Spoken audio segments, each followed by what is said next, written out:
Hello everyone. तो science के PYQ series में अपन कर चुके हैं अभी 2013 से 2015 तक के क्वेश्चंस। आज स्टार्ट करेंगे अपन 2016 का क्वेश्चन।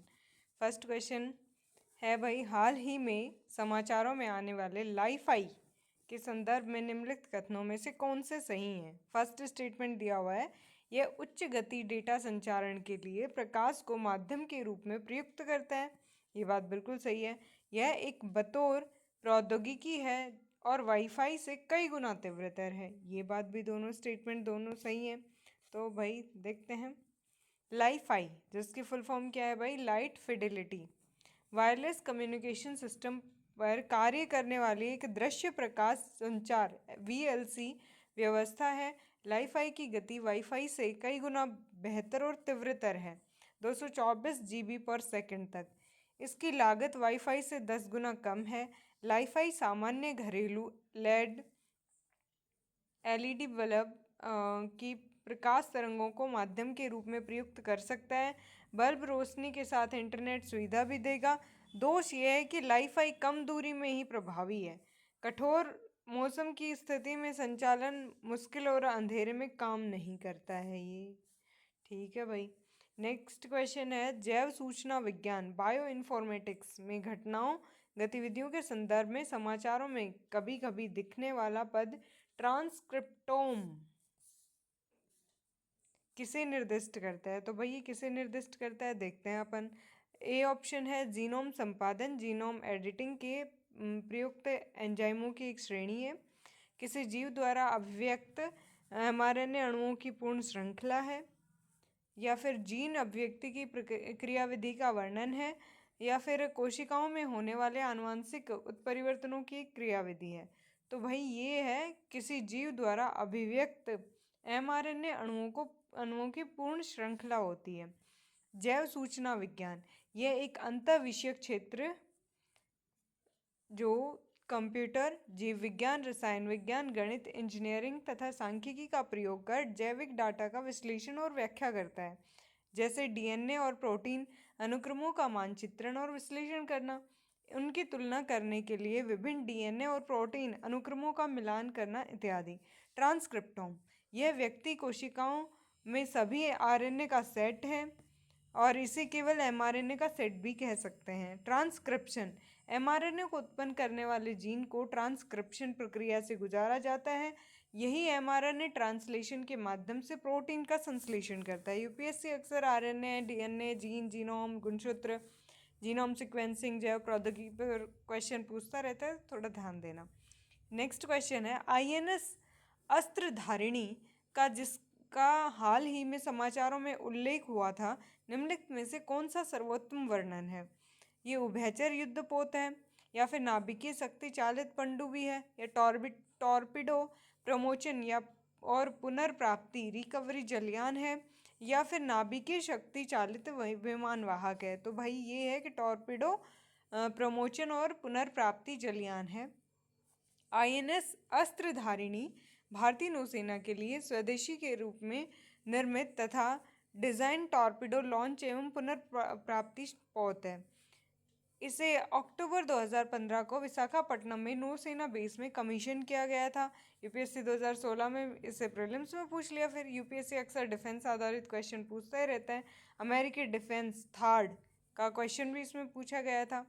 नेक्स्ट क्वेश्चन है, ग्रीज्ड लाइटनिंग 10 GL10 ग्रीज लाइटिंग 10 जिसका हाल ही में समाचारों में उल्लेख हुआ है वो क्या है। नासा द्वारा परीक्षित विद्युत विमान, या जापान द्वारा डिजाइन किया हुआ सौर शक्ति से चलने वाला 2 सीटों वाला विमान, या चीन द्वारा लॉन्च की गई अंतरिक्ष वेधशाला, या इसरो द्वारा डिजाइन किया हुआ पुनरुपयोगी रॉकेट। देखो भाई इसका नाम ग्रीज्ड लाइटनिंग ये इंग्लिश में नेम है। तो देखो चीन का तो हो नहीं सकता, चाम चुम चाम ये इस तरीके के नाम निकालते हैं। इसरो भी नहीं हो सकता क्योंकि ये मोस्टली कैसे निकालते हैं, मंगलयान, चंद्रयान, इस तरीके संस्कृत टाइप के नाम निकालते हैं। जापान और नासा, अब देख लो भाई नासा ज़्यादा एडवांस है तो यही होगा इसका आंसर। नासा द्वारा परीक्षित विद्युत विमान है ये ग्रीज लाइटनिंग 10। ये नासा द्वारा तैयार एक 10 इंजन का इलेक्ट्रिक प्लेन है जो हेलीकॉप्टर की तरह उड़ान भरता है। भर सकता है। इसे मानव रहित हवाई वाहन यूएवी की तरह दूर से संचालित किया जा सकता है। क्लियर। उपयोग इसका किस में किया जाता है? कृषि मानचित्रण इत्यादि में किया जाता है। खबर 2015 मई में आई थी, तो इसलिए यूपीएससी ने 2016 में पूछ लिया।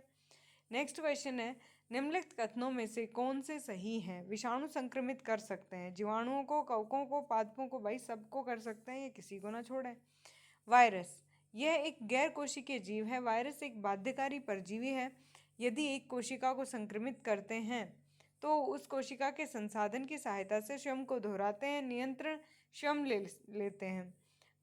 और वायरस में प्रोटीन के अलावा आनुवंशिक सामग्री जैसे आरएनए और डीएनए हो सकती है। किसी भी वायरस में आरएनए और डीएनए दोनों नहीं हो सकते। वायरस पौधे, जानवर, बैक्टीरिया, कवक को संक्रमित कर सकते हैं। ध्यान रहे, वायरस बिना मेजबान जीवित नहीं रह सकते, अतः इन्हें कृत्रिम रूप से संवर्धित नहीं किया जा सकता। यूपीएससी अक्सर वायरस, कवक और जीवाणु बेसिक गुणों के आधार पर क्वेश्चन पूछती रहती है, हर साल ही पूछती है। नेक्स्ट क्वेश्चन है, भारतीय अंतर्राष्ट्रीय ताप नाभिकीय प्रयोग उपक्रम अंतर्राष्ट्रीय थर्मोन्यूक्लियर प्रायोगिक रिएक्टर का एक महत्वपूर्ण सदस्य है। यदि यह प्रयोग सफल हो जाता है तो भारत का तात्कालिक लाभ क्या है? यह विद्युत उत्पादन के लिए यूरेनियम की जगह थोरियम का प्रयुक्त कर सकता है। यह उपग्रह मार्ग कमजोर सैटेलाइट नेविगेशन में एक वैश्विक भूमिका प्राप्त कर सकता है। यह विद्युत उत्पादन में अपने विखंडन फ्यूजन रिएक्टरों की दक्षता में तेजी से सुधार ला सकता है। यह विद्युत उत्पादन के लिए संलयन रिएक्टरों का निर्माण कर सकता है। तो इसका स्टेटमेंट डी सही है। अंतर्राष्ट्रीय ताप नाभिकीय प्रायोगिक रिएक्टर आईटीईआर अंतर्राष्ट्रीय परमाणु संलयन अनुसंधान और इंजीनियरिंग मेगा प्रोजेक्ट है, अतः विखंडन वाले ऑप्शन तो गलत हो गए। जिसका उद्देश्य शांतिपूर्ण उपयोग के लिए संलयन ऊर्जा की वैज्ञानिक और तकनीकी व्यवहार्यता को प्रदर्शित करना और सबसे बड़ा टोकमक बनाया गया। यह परियोजना 7 सदस्य देशों भारत, जापान, चीन, रूस, दक्षिणी कोरिया, यूएसए एंड यूरोपीय यूनाइटेड मतलब यूरोपीय संघ द्वारा वित्त पोषित है। टोकमक एक प्रायोगिक मशीन है जो संलयन ऊर्जा का उपयोग करने के लिए डिज़ाइन किया जाता है। सूर्य में भी नाभिकीय संलयन की प्रक्रिया द्वारा ऊर्जा बनती है। ठीक है भाई। नेक्स्ट क्वेश्चन है, कभी कभी समाचारों में दिखने वाले डिजी लॉकर के संबंध में निम्नलिखित कथनों में से कौन सा सही है? यह एक डिजिटल इंडिया प्रोग्राम के अंतर्गत सरकार द्वारा दिया जाने वाला एक डिजिटल लॉकर सिस्टम है। तो ये बात सही है। यह आपके ई दस्तावेजों तक आपकी पहुंच को संभव बनाता है, चाहे भौतिक रूप से आपकी उपस्थिति कहीं भी हो। तो ये स्टेटमेंट भी सही है। डिजी लॉकर इलेक्ट्रॉनिक्स तथा सूचना प्रौद्योगिकी मंत्रालय द्वारा डिजिटल भारत योजना के तहत डिजी लॉकर की शुरुआत की गई। कथन फर्स्ट सही है। उद्देश्य, यह आपके दस्तावेजों का इलेक्ट्रॉनिक संस्करण बनाने का सरकार का प्रयास है, जिसे आसानी से सत्यापित किया जा सकता है और प्रिंट योग्य संग्रहित किया जा सकता है। इन ई दस्तावेज आप मोबाइल नंबर का उपयोग करके एक्सेस कर सकते हैं। Digi locker open source software का उदाहरण है। ओपन सोर्स सॉफ्टवेयर का सोर्स कोड सभी के लिए खुला रहता है।